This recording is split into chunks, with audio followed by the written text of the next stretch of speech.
ಉಪಾಧ್ಯಕ್ಷ ವಿ ಮುನಿಯಪ್ಪಗೆ ಅಭಿನಂದನಾ ಕಾರ್ಯಕ್ರಮ. ಸಚಿವ ಡಾಕ್ಟರ್ ಎಂಸಿ ಸುಧಾಕರ್ ಸೂಚನೆ. ಪ್ರತಿಷ್ಠೆ ಬಿಟ್ಟು ಅಭ್ಯರ್ಥಿ ಗೆಲುವಿಗೆ ಶ್ರಮಿಸಿ. ಶಿಡ್ಲಘಟ್ಟ ನಗರದ ಕಾಂಗ್ರೆಸ್ ಭವನದಲ್ಲಿ ಕೆಪಿಸಿಸಿ ಉಪಾಧ್ಯಕ್ಷರಾಗಿ ನೇಮಕಗೊಂಡಿರುವ ಮಾಜಿ ಸಚಿವ ವಿ ಮುನಿಯಪ್ಪ ಅವರಿಗೆ ಅಭಿನಂದನಾ ಕಾರ್ಯಕ್ರಮವನ್ನು ಹಮ್ಮಿಕೊಳ್ಳಲಾಗಿತ್ತು. ವ್ಯಕ್ತಿಗಿಂತ ಪಕ್ಷ ಮುಖ್ಯ, ಪಕ್ಷಕ್ಕಿಂತಲೂ ದೇಶ ಮುಖ್ಯ. ಹಾಗಾಗಿ ಎಲ್ಲರೂ ತಮ್ಮ ವೈಯಕ್ತಿಕ ಪ್ರತಿಷ್ಠೆಯನ್ನು ಬದಿಗಿಟ್ಟು ಪಕ್ಷದ ಸಂಘಟನೆ, ಪಕ್ಷದ ಅಭ್ಯರ್ಥಿಯ ಗೆಲುವಿಗೆ ಶ್ರಮಿಸಬೇಕು ಅಂತ ಜಿಲ್ಲಾ ಉಸ್ತುವಾರಿ ಸಚಿವ ಡಾಕ್ಟರ್ ಎಂಸಿ ಸುಧಾಕರ್ ತಿಳಿಸಿದರು. ವ್ಯಕ್ತಿಗಿಂತ ಪಕ್ಷ ಮುಖ್ಯ. ಈ ಸಂದರ್ಭದಲ್ಲಿ ಮಾತನಾಡಿದ ಜಿಲ್ಲಾ ಉಸ್ತುವಾರಿ ಸಚಿವರಾದ doctor M C Sudhakar, V Muniyappa ಅವರು ಶಿಡ್ಲಘಟ್ಟದಲ್ಲಿ ಕಳೆದ 4 ದಶಕಗಳಿಂದಲೂ ಪಕ್ಷವನ್ನು ಕಟ್ಟಿ ಬೆಳೆಸಿದವರು. ಅವರು ಕಟ್ಟಿ ಬೆಳೆಸಿ ಸುಭದ್ರಪಡಿಸಿರುವ ಪಕ್ಷವನ್ನು ನಾವೆಲ್ಲರೂ ಸೇರಿ ಉಳಿಸಿಕೊಂಡು ಮುಂದಕ್ಕೆ ಸಾಗುವ ಕೆಲಸ ಆಗಬೇಕಿದೆ ಎಂದರು. ವಿ ಮುನಿಯಪ್ಪ ಅವರ ನಾಯಕತ್ವದಲ್ಲಿ ರಾಜೀವ್ ಗೌಡ ಮತ್ತು ಆಂಜಿನಪ್ಪ ಮತ್ತು ಅವರ ಬೆಂಬಲಿಗರು ಸಾಗಬೇಕು. ಇದುವರೆಗೂ ನಡೆದುಕೊಂಡು ಬಂದಂತೆ ರಾಜೀವ್ ಗೌಡ ಅವರು ಮುನಿಯಪ್ಪ ಶಿಡ್ಲಘಟ್ಟದ ಕಾಂಗ್ರೆಸ್ ಭವನದಲ್ಲಿ ನಡೆದ ಕಾರ್ಯಕ್ರಮದಲ್ಲಿ ಕೆಪಿಸಿಸಿ ಉಪಾಧ್ಯಕ್ಷರಾಗಿ ನೇಮಕಗೊಂಡ ವಿ ಮುನಿಯಪ್ಪ ಅವರನ್ನು ಸನ್ಮಾನಿಸಲಾಯಿತು. ಪಕ್ಷದಲ್ಲಿ ಅರ್ಹರಿಗೆ ಸ್ಥಾನಮಾನ ಸಿಗಬೇಕು. ಆ ನಿಟ್ಟಿನಲ್ಲಿ ಪಕ್ಷದ ವರಿಷ್ಠರು ತೀರ್ಮಾನ ಕೈಗೊಳ್ಳಲಿದ್ದಾರೆ. ಎಲ್ಲರೂ ಸೇರಿ ಪಕ್ಷವನ್ನು ಕಟ್ಟೋಣ, ಬೆಳೆಸಬೇಕು. ವಿ ಮುನಿಯಪ್ಪ ನೇತೃತ್ವದಲ್ಲಿ ಪಕ್ಷವನ್ನು ಮುನ್ನಡೆಸಲಿದ್ದಾರೆ. ಅವರು ಆಂಜನಪ್ಪ ಅವರನ್ನು ಸೇರಿ ಎಲ್ಲರನ್ನ ವಿಶ್ವಾಸಕ್ಕೆ ತೆಗೆದುಕೊಂಡು ಸಾಗಬೇಕಿದೆ. ನಿಮ್ಮೊಂದಿಗೆ ನಾವಿದ್ದೇವೆ ಎಂದರು. ಈ ಸಂದರ್ಭದಲ್ಲಿ ಮಾತನಾಡಿದ ಕೆಪಿಸಿಸಿ ಉಪಾಧ್ಯಕ್ಷರಾದ ವಿ ಮುನಿಯಪ್ಪ ಅವರು, ಪಕ್ಷವನ್ನು ಕಳೆದ 4 ದಶಕಗಳಿಂದಲೂ ಕಟ್ಟಿ ಬೆಳೆಸಿದ್ದೇನೆ. ಪಕ್ಷವು ನನಗೆ ಎಲ್ಲವನ್ನು ಕೊಟ್ಟಿದೆ. ಪಕ್ಷವನ್ನು ಹಾಳು ಮಾಡೋದು ಬೇಡ ಅಂದರು. ಈ ಸಂದರ್ಭದಲ್ಲಿ ಮಾತನಾಡಿದ ಕಾಂಗ್ರೆಸ್ ಮುಖಂಡ ಬಿ.ವಿ. ರಾಜೀವ್ ಗೌಡ, ಈ ಹಿಂದೆ ಆಗಿದ್ದೆಲ್ಲವೂ ಆಗಿದೆ. ಪಕ್ಷದ ಹಿತದೃಷ್ಟಿಯಿಂದ ಹಿಂದೆ ನಡೆದಿದ್ದೆಲ್ಲವನ್ನ ನಾನು ಹಾಗೂ ಆಂಜಿನಪ್ಪ ಅವರು ಮರೆಯಬೇಕಿದೆ. ಎಲ್ಲರನ್ನ ಒಗ್ಗೂಡಿಸಿಕೊಂಡು ಸಾಗಬೇಕಿದೆ ಎಂದರು. ಆಂಜಿನಪ್ಪ ಅವರನ್ನು ವಿಶ್ವಾಸಕ್ಕೆ ತೆಗೆದುಕೊಂಡು ಜೊತೆಗಿಟ್ಟುಕೊಂಡು ವಿ ಮುನಿಯಪ್ಪ ಅವರ ನಾಯಕತ್ವದಲ್ಲಿ ನಾನು ಪಕ್ಷದ ಎಲ್ಲ ಕೆಲಸ ಕಾರ್ಯಗಳನ್ನು ಮಾಡ್ತೇನೆ ಎಂದರು. ಈ ಸಂದರ್ಭದಲ್ಲಿ ಮಾತನಾಡಿದ ಆಂಜಿನಪ್ಪ ಅವರು, ಇಲ್ಲಿ ವ್ಯಕ್ತಿಗಿಂತ ಪಕ್ಷ ಮುಖ್ಯ. ಹಾಗಾಗಿ ನಾನಾಗಲಿ ರಾಜೀವ್ ಗೌಡ ಅವರಾಗಲಿ ವೈಯಕ್ತಿಕ ಪ್ರತಿಷ್ಠೆ ಬಿಟ್ಟು ಪಕ್ಷಕ್ಕಾಗಿ ಕೆಲಸ ಮಾಡೋಣ ಅಂದರು. ವಿ ಮುನಿಯಪ್ಪ ಅವರನ್ನು ಕೆಪಿಸಿಸಿ ಉಪಾಧ್ಯಕ್ಷರಾಗಿ ನೇಮಕವಾದ ಹಿನ್ನೆಲೆಯಲ್ಲಿ ಸನ್ಮಾನಿಸಲಾಯಿತು. ಈ ಸಂದರ್ಭದಲ್ಲಿ ಬ್ಲಾಕ್ ಕಾಂಗ್ರೆಸ್ ಅಧ್ಯಕ್ಷೆ ಸಹನಾ ರಾಜೀವ್ ಗೌಡ, ಬ್ಲಾಕ್ ಕಾಂಗ್ರೆಸ್ ಮಾಜಿ ಅಧ್ಯಕ್ಷ ಎಂ ಶಶಿಧರ್ ಮುನಿಯಪ್ಪ, ಕೋಚಿಮುಲ್ ನಿರ್ದೇಶಕ R Srinivasa Ramaiah, Dolphin Nagaraj, Gudiyappa, V Subramani, Congress ಮುಖಂಡರು ಹಾಗೂ ಕಾರ್ಯಕರ್ತರು ಹಾಜರು.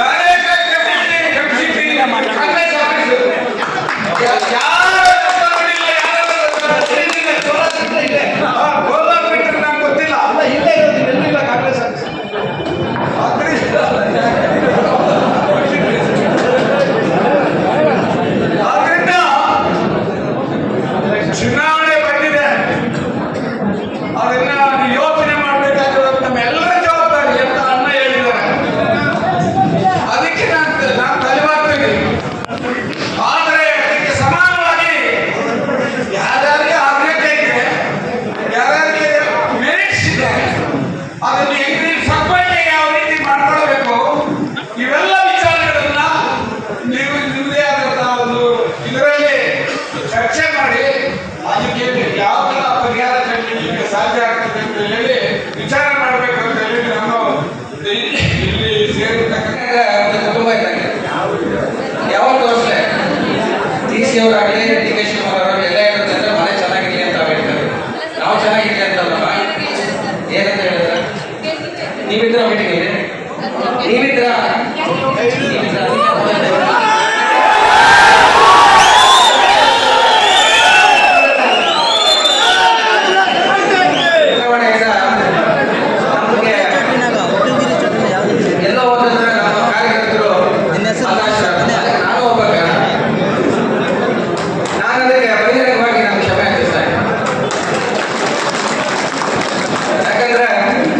ವಿದ್ಯಮಾನಗಳಲ್ಲಿ ನಾನು ತಗೊಂಡಿರುವಂತಹ ಡಿಸಿಷನ್ ಏನಿತ್ತು ನಮ್ಮ ಕುಟುಂಬದ ಪರವಾಗಿ ಹಾಗೂ ನಮ್ಮ ಪಾರ್ಟಿ ಪರವಾಗಿ ನಾನು ತಗೊಂಡಿರುವಂಥದ್ದು ಏನಿದೆ ಅದನ್ನ ಅವತ್ತಿನ ಡಿಸಿಷನ್ ಕರೆಕ್ಟ್ ಆಗಿತ್ತು ಅಂತ ನನ್ನ ಮನಸ್ಸಿಗೆ ಅನಿಸಿ ಅವತ್ತು ನಾವು ತಗೊಂಡಿದ್ದೀನಿ.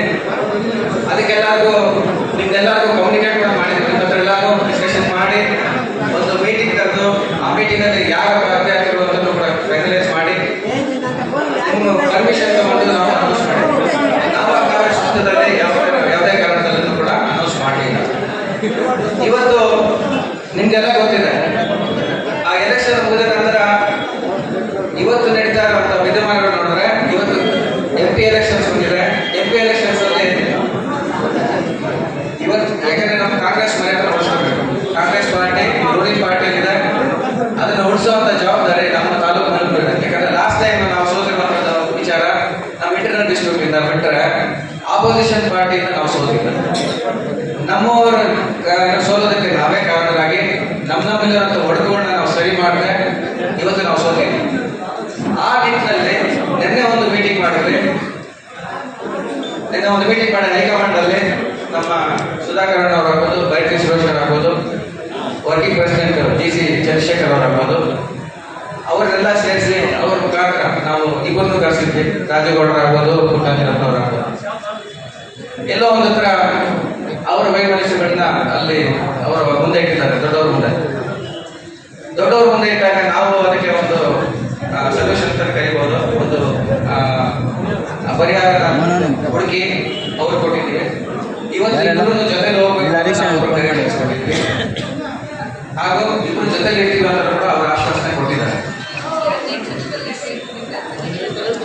ಯಾರ ನೇತೃತ್ವದ ಭೀಮರೆಯಪ್ಪ ಶಶಿಧರ ಮುಖಾಂತರ ಇವತ್ತು ನಮ್ಮ ಹೈಕಮಾಂಡ್ ಅಲ್ಲಿ ಒಂದು ತೀರ್ಮಾನ ಆಯಿತು. DK ಶಿವಕುಮಾರ್ ಅಣ್ಣವರು, GC ಚಂದ್ರಶೇಖರ್ ಅವರು ಹಾಗೂ ಬೈರತಿ ಸುರೇಶ್ ಅಣ್ಣವರು, ಸುಧಾಕರ್ ಅಣ್ಣವರು ಎಲ್ಲರೂ ಕೂಡ ಸೇರಿ ಒಂದು ತೀರ್ಮಾನ ಕೊಟ್ಟರು. ಇಲ್ಲ, ಇಲ್ಲಿ ಶಿಡ್ಲಘಟ್ಟ ವಿಧಾನಸಭಾ ಕ್ಷೇತ್ರದಲ್ಲಿ ಯಾವತ್ತೂ ಕೂಡ ಕಾಂಗ್ರೆಸ್ ಭದ್ರವಾಗಿದೆ. ನಾವು ಕಚ್ಚಾಡ ಬೇಡ, ನಾವೆಲ್ಲ ಒಗ್ಗಟ್ಟಾಗಿ ಹೋಗೋಣ. ಏನೇ ಆಗಲಿ ನಾವೆಲ್ಲ ಒಗ್ಗಟ್ಟಾಗಿ ಹೋಗ್ಬೇಕು. ಅದಕ್ಕೆ ನೀವೆಲ್ಲ ಒಂದು ದೊಡ್ಡ ಮನಸ್ಸು ಮಾಡಿ ತೀರ್ಮಾನ ತಗೊಳ್ಳೇಬೇಕು ಅಂತ ನನಗೂ ಕನ್ವಿನ್ಸ್ ಮಾಡಿದ್ರು. ನಾನು ಅವಾಗ ನನಗೂ ನೋವಿತ್ತು. ಇರ್ಲಿ, ನಮ್ಮಲ್ಲಿ ಕಾಂಗ್ರೆಸ್ ಅಧಿಕೃತ ಕಾರ್ಯಕರ್ತರುಗಳಿಗೆ ನೋವಿತ್ತು. ಏನಪ್ಪಾ ಅಂತಂದ್ರೆ, ಈಗ ಪುಟ್ಟು ಅಂಜನಪ್ಪನವರು 2 ಬಾರಿ ಸ್ವತಂತ್ರವಾಗಿ ಸ್ಪರ್ಧೆ ಮಾಡಿದ್ರಿಂದ, ಕಾರಣಾಂತರಗಳಿಂದ ಸ್ಪರ್ಧೆ ಮಾಡಿದ್ರು. ಆ ಸ್ಪರ್ಧೆ ಮಾಡಿದ್ರಿಂದ ನೋವಿತ್ತು. ಅದಕ್ಕೆ ನಾನು ಒಂದು ಮಾತು ಹೇಳಿದೆ, ನಮ್ಮ ಮುಖಂಡರನ್ನೆಲ್ಲರೂ ಸೇರಿಸಿ ಅವ್ರು ಏನ್ ತೀರ್ಮಾನ ತಗೋತಾರೋ ಅದಕ್ಕೆ ನಾನು ಬದ್ಧವಾಗಿರ್ತೀನಿ ಅನ್ನೋ ಮಾತನ್ನ ಹೇಳಿದೆ. ಆಮೇಲೆ ನಮ್ಮ ಮುಖಂಡರುಗಳು ಕೂಡ ಕಾಲ್ ಮಾಡಿ ಕೇಳಿದೆ. ನಮ್ಮ ಜೊತೆ ಒಂದಷ್ಟು ಜನ ಮುಖಂಡರುಗಳು ಬಂದಿದ್ರು. ಇಲ್ಲ, ನಾವು ಒಟ್ಟಾರೆ ಕಾಂಗ್ರೆಸ್ ಪಕ್ಷನ ಕಟ್ಟುವಂತ ಕೆಲಸ ಮಾಡೋಣ, ಹೋಗೋಣ, ಆಯ್ತು ಅಂತ ಹೇಳಿದ್ರು. ಅದಕ್ಕೆ ನಾನು ಒಂದಷ್ಟು ಜನ ಕೇಳಿದ್ದೀನಿ, ಇನ್ನೂ ಒಂದಷ್ಟು ಜನಕ್ಕೆಲ್ಲ ಕೇಳ್ತಾ ಇದ್ದೀನಿ. ಹಾಗಾಗಿ ಈಗ ಪುಟ್ಟು ಆಂಜನಪ್ಪನವರು ಇವತ್ತು ಜೊತೆಲಿದ್ದಾರೆ. ಅವ್ರನ್ನ ಒಟ್ಟಿಗೆ ಸೇರಿಸ್ಕೊಂಡು ಕಾಂಗ್ರೆಸ್ ಪಕ್ಷಕ್ಕೆ ನಾವೆಲ್ಲರೂ ಕೂಡ ಕಾಂಗ್ರೆಸ್ ಲೀಡರ್ಸ್ ಇರ್ತಾರೆ, ರಾಜೇಗೌಡರ ಬೆಂಬಲಿಗರಿರ್ತಾರೆ, ನಮ್ಮ ಬೆಂಬಲಿಗರಿರ್ತೀರಿ. ಎಲ್ಲರೂ ಸಹ ಸೌಹಾರ್ದಯುತವಾಗಿ ಕುತ್ಕೊಂಡು ಮಾತಾಡ್ಕೊಂಡು ಎಲ್ಲೂ ಸಹ ಅವರಲ್ಲಿ ವ್ಯತ್ಯಾಸಗಳಾಗದೇ ರೀತಿ ಒಂದು ಚೂರು ಸಣ್ಣ ಪುಟ್ಟ ವ್ಯತ್ಯಾಸಗಳಾದ್ರೂ ನಮ್ಮ ಬೆಂಬಲಿಗರಿಗೆ ಸಹಕರಿಸಿಕೊಂಡು ಕಾಂಗ್ರೆಸ್ ಪಕ್ಷನ ಗೆಲ್ಸೋಂತ ಕೆಲಸ ಮಾಡಿದ್ದೆ ಆದ್ರೆ ಅದೇ ನಿಜವಾದ ಪುಟ್ಟು ಆಂಜನಪ್ಪ. ತಾವೆಲ್ಲ ಕೂಡ ನಮ್ಮ ಬೆಂಬಲಿಗರು, ನನ್ನನ್ನು ನಂಬಿರೋಂಥವ್ರು, ಕಾಂಗ್ರೆಸ್ ಅಭಿಮಾನ ಇರೋಂಥವ್ರು ಯಾರು ಹತ್ತು ಮೀರು ವರ್ತನೆ ಮಾಡೋದಿಲ್ಲ, ಯಾರು ಆ ಪ್ರಯತ್ನಕ್ಕೂ ಕೈ ಹಾಕೋದಿಲ್ಲ. ಪ್ರಯತ್ನ ಏನಿದ್ರು ಈ ಬಾರಿ ಲೋಕಸಭೆ ಚುನಾವಣೆಯಲ್ಲಿ ಮನೆ ಮನೆಗೆ ಹೋಗ್ಬೇಕು, ನಮ್ಮ ಗ್ಯಾರಂಟಿ ಕಾರ್ಯಕ್ರಮಗಳು ಹೇಳ್ಬೇಕು, ಜನಗಳ ಮತನ ಪಡ್ಕೋಬೇಕು, ಅದು ಪುಟ್ಟಿ ಹಾಕ್ಬೇಕು, ಚುನಾವಣೆಯಲ್ಲಿ ಗೆಲುವಾಗ ನಾವು ಸೋತಿದ್ರೆ ಮಾತ್ರ ಗೆಲುವಾಗ್ತದೆ.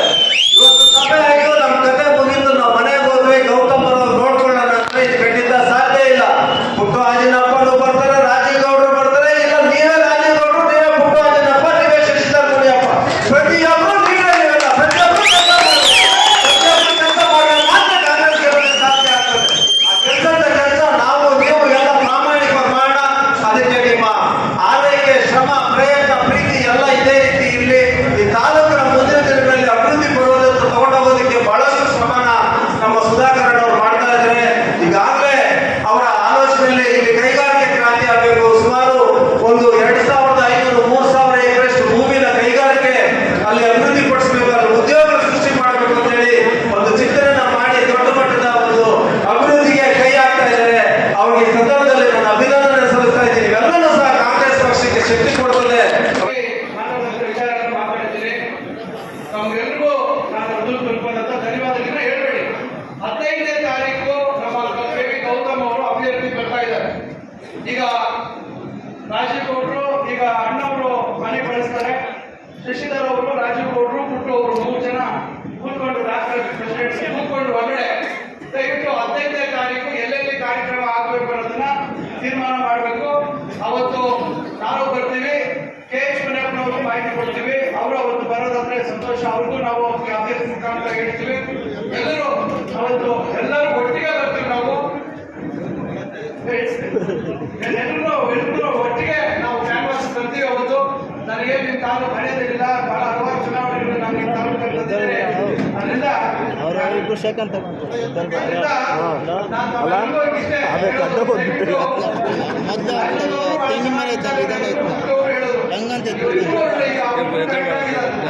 ನೀವು ದಯವಿಟ್ಟು ಕೇಳಂತದಲ್ಲಿ ಯಾವುದೇ ಪ್ರತಿಷ್ಠೆಗಳು ಮಾಡಿಕೊಡ್ತೀರಾ, ನಮ್ಮ ಕಾಂಗ್ರೆಸ್ನ ಶಕ್ತಿಯನ್ನ ಪ್ರದರ್ಶನ ಮಾಡೋದಾಗಬೇಕು. 15ನೇ ತಾರೀಕು ಅಷ್ಟರೊಳಗೆ ಸನ್ಮಾನ್ಯ ರಾಹುಲ್ ಗಾಂಧಿ ಅವರು ಮಾಲೂರು ಬರ್ತಾ ಇದ್ದಾರೆ. ನಾವು ಎಷ್ಟು ಸಾಧ್ಯ ಆಗುತ್ತೆ ಅಷ್ಟು ನಾವು ಮಾತಾಡಿದ್ದೀವಿ, ರಾಜ್ಯಗಳು ಮಾತಾಡಿದ್ದೀವಿ. ಎಷ್ಟು ಸಾಧ್ಯ ಆಗುತ್ತೆ ಅಷ್ಟು ಜನ ಕಾರ್ಯಕರ್ತರು ಅಲ್ಲಿ ಕಾರ್ಯಕ್ರಮ ಯಶಸ್ವಿ ಮಾಡೋದಕ್ಕೆ ಬರಬೇಕಾಗುತ್ತೆ ಮಾಲೂರಿಗೆ. ನಂತರ ಮತ್ತೊಂದು ಸಮಯ ಕೇಳ್ತಾ ಇದ್ದೀವಿ, ಅದು ಮುಖ್ಯಮಂತ್ರಿಗಳು ಬರ್ತಾರೋ ಅಥವಾ ನಮ್ಮ ಪಕ್ಷದ ಅಧ್ಯಕ್ಷರು ಡಿ.ಸಿ.ಎಂ ಆಗಿರ್ತಕ್ಕಂಥ ಶಿವಕುಮಾರ್ ಅವರು ಬರ್ತಾರೋ, ಮತ್ತೊಂದು ಕಾರ್ಯಕ್ರಮ ಶಿಡ್ಲಘಟ್ಟ ಒಂದು ರೋಡ್ ಶೋ ಮಾಡೋಣ ಅಂತಕ್ಕಂಥದ್ದು ಮಾತಾಡ್ಕೊಂಡಿದ್ದೀವಿ. ಅದರಿಂದ ಇವೆಲ್ಲ ಕಾರ್ಯಕ್ರಮಗಳು ಇರ್ತವೆ. ದಯವಿಟ್ಟು ನೀವು ಜವಾಬ್ದಾರಿಯಿಂದ ಪಾಂಪ್ಲೇಟ್ ಅನ್ನ ಮನೆ ಮನೆಗೆ ತಲುಪಿಸುವಂತ ಕೆಲಸ ಆಗಬೇಕು. ಈಗ ಕಳೆದಾಗಿ ನಾನು ರಾಜೀವ್ ಗೌಡರು ಅಣ್ಣವರ ಸಮ್ಮುಖದಲ್ಲಿ ಹುಟ್ಟುವವನ್ನ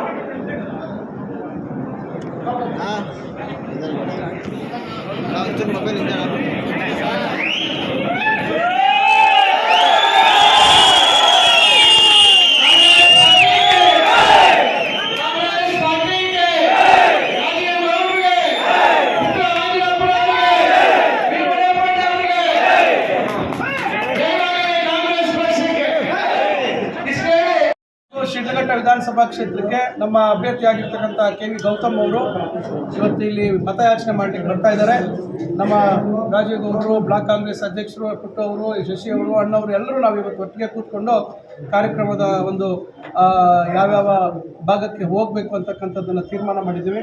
ಅದರ ಅನುಮತಿಯನ್ನು ಪಡ್ಕೊಳ್ತಾರೆ. ಅದು ಸದ್ಯದಲ್ಲಿ ಅದನ್ನು ಪಾಂಪ್ಲೇಟ್ ಮಾಡಿ ಕಾರ್ಯಕರ್ತರು ತಲುಪಿಸುವಂಥ ಕೆಲಸ ಮಾಡ್ತಾರೆ. ಅದು ನಿಖರವಾಗಿ ಫೈನಲ್ ಆಗೋವರೆಗೂ ನಾನು ಹೇಳಲಿಕ್ಕೆ ಆಗೋದಿಲ್ಲ. ಫೈನಲ್ ಮಾಡಿದ ಮೇಲೆ ಅದ್ರ ಬಗ್ಗೆ ಹೇಳ್ತೀನಿ. ಯಾಕಂದರೆ ನಾನೇನಾದರೂ ಹೇಳಿ ಮತ್ತೆ ಬದಲಾವಣೆ ಆದರೆ ಮತ್ತೆ ತಪ್ಪು ಸಂದೇಶ ಹೋಗ್ತದೆ. ಅದರಿಂದ ಒಟ್ಟಾಗಿ ನಾವು ಇಲ್ಲಿ ಪ್ರಚಾರವನ್ನು ಮಾಡ್ತೀವಿ, ಒಟ್ಟಾಗಿ ಚುನಾವಣೆಯನ್ನು ಎದುರಿಸ್ತೀವಿ. ಕಾರ್ಯಕರ್ತರು ಎಲ್ಲರೂ ಭಾಳ ಉತ್ಸಾಹದಿಂದ ಹುಮ್ಮಸ್ಸಿನಿಂದ ಇದ್ದಾರೆ. ಖಂಡಿತ ಈ ಬಾರಿ ನನ್ನ ಅಂದಾಜು ಪ್ರಕಾರ 1 ಲಕ್ಷಕ್ಕಿಂತ ಹೆಚ್ಚು ಓಟು ಕಾಂಗ್ರೆಸ್ ಪಕ್ಷಕ್ಕೆ ಇಲ್ಲಿ ಲಭಿಸುತ್ತೆ. ವ್ಯತ್ಯಾಸಗಳು ಇದ್ದೇ ಇರ್ತವೆ, ಪೈಪೋಟಿ ಇರ್ತದೆ. ಅದನ್ನೆಲ್ಲ ಇವತ್ತು ಪಕ್ಷಕ್ಕಾಗಿ ಅವರು ಇವತ್ತು ಅದನ್ನು ಪಕ್ಕಕ್ಕಿಟ್ಟು ಇವತ್ತು ದೊಡ್ಡ ಮನಸ್ಸು ಮಾಡಿದ್ದಾರೆ. ನಾನು ಪಕ್ಷದ ಪರವಾಗಿ, ಯಾಕಂದರೆ ಪಕ್ಷ ಇದ್ದರೆ ನಾವೆಲ್ಲ ಶಾಸಕರು ಆಗ್ತೀವಿ, ಮಂತ್ರಿಗಳಾಗ್ತೀವಿ. ಪಕ್ಷ ಇಲ್ಲ ಅಂದರೆ ಯಾರೂ ಇಲ್ಲ. ಅದರಿಂದ ಪಕ್ಷಕ್ಕಾಗಿ ಅವರು ಇವತ್ತು ದೊಡ್ಡ ನನ್ನ ಪ್ರಕಾರ ಎಷ್ಟೇ ಮನಸ್ಸಿಗೆ ನೋವಾಗಿದ್ರು ಕೂಡ ಪಕ್ಷಕ್ಕಾಗಿ ತ್ಯಾಗ ಮಾಡ್ತಕ್ಕಂಥ ಒಂದು ನಿಟ್ಟಿನಲ್ಲಿ ಇವತ್ತು ಅವರಿಬ್ಬರು ವಿಶೇಷವಾಗಿ ರಾಜೀವ್ ಗೌಡರು, ಆಮೇಲೆ ಪುಟ್ಟು ಆಂಜನಪ್ಪನವರು ಹಿಂದೆ ಪಕ್ಷದಲ್ಲಿ ಇದ್ದಂಥವ್ರೆ. ಆದರೆ ಸಮಸ್ಯೆಗಳಾಗಿತ್ತು. ಆದರೆ ಮುಂದೆ ಆ ರೀತಿ ಆಗದೆ ರೀತಿಯಲ್ಲಿ ಒಟ್ಟಾಗೆ ಇವತ್ತು ನಾವು ಶಿಡ್ಲಘಟ್ಟದಲ್ಲಿ ಕಾಂಗ್ರೆಸ್ ಪಕ್ಷದ ಕಾರ್ಯಕರ್ತರ ರಕ್ಷಣೆಗೆ ಆಗಬೇಕು ಅಂತಕ್ಕಂಥ ದೃಷ್ಟಿಯಲ್ಲಿ ನಾವು ಇವತ್ತು ಎಲ್ಲ ಒಟ್ಟಾಗಿ ಈ ಚುನಾವಣೆಯನ್ನು ಎದುರಿಸ್ತಕ್ಕಂಥ ಕೆಲಸ ಮಾಡ್ತಾ ಇದ್ದೀವಿ.